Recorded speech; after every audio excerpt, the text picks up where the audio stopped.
आज एक गोष्ट मी आपल्याशी शेअर करणार आहे। तर आपण पाहता हे माझ्यासमोर एक बकेटमध्ये हे कंद आहेत झाडांचे, हे पहा। त्याच्यावरती डॉट दिलेले आहेत, पर्पल, येलो, पिंक। तर मी काल अशीच गावामध्ये गेली होती आणि रस्त्याच्या दोन्ही बाजूला महिला जेंट्स असे ना पाट्या भरून भरून असले कंद घेऊन बसले होते।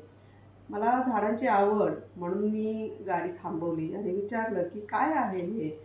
तर त्यांनी सांगितलं तुलिपचे झाडं आहेत। त्यांनी असं एक पोस्टर पण घेऊन बसले होते की त्याच्यावर रंगबिरंगी फुलं होती आणि तुलिप का पौधा है, लगाओ जमीन में लगाओ, गमले में लगाओ, अच्छा आता है असं ते म्हणत होते।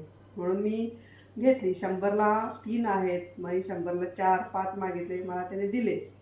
मग पुढे अशीच गाडी घेऊन गेले परत सगळीकडे सगळ्या रस्त्याच्या दुतर्फा होते। मग मी असं आणून पाण्यामध्ये ठेवले, कारण मला कुंड्या कशात लावू म्हणून माझा कालचा दिवस गेला। आणि आज मी एक रील पाहिली, त्या रीलमध्ये हा फ्रॉड असल्याचं तो मुलगा सांगत होता।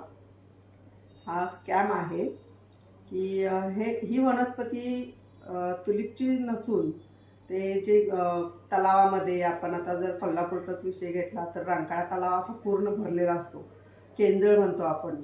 आणि या पर्णकुटी काय काय ती नावं आहेत की ज्याला सरकार इतक्या खर्च करून ते पूर्ण साफ करतं, तशातली ही वनस्पती आहे।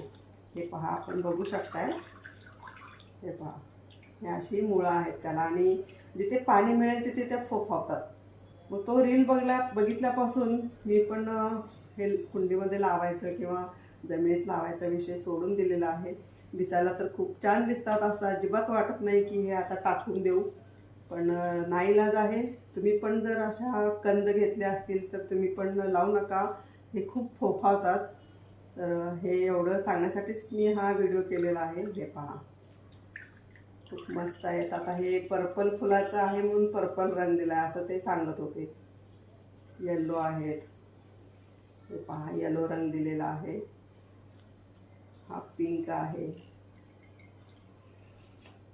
तर तुम्ही देखील सावधान राहा, असे कुठे कंद बघितले तर अजिबात खरेदी करू नका।